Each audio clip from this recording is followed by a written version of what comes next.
Manage করার কিছু নেই। দেখো, অভিনেতা হিসেবে আমি বলবো যে আমি খুবই সৌভাগ্যবান এই মুহূর্তে, যে দুটো কাজ একসাথে চলছে, এটার একটা প্রমোশন চলছে। আর এই ধরনের ছবির কাজ তো সবসময় যে খুব বেশি হয় সেরকম তো নয়, একটা সাহিত্য নির্ভর কাজ, একটি আইকনিক চরিত্র, তারানাথের চরিত্র করার সুযোগ পেয়েছি, খুবই ভালো লাগছে।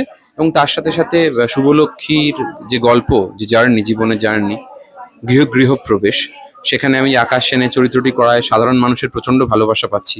কারণ টেলিভিশন মাধ্যমটি এমন একটি মাধ্যম যেটি প্রচুর মানুষ একসঙ্গে দেখার সুযোগ হয়, ইনস্ট্যান্ট কানেকশন হয় রাস্তায় বেরোলে।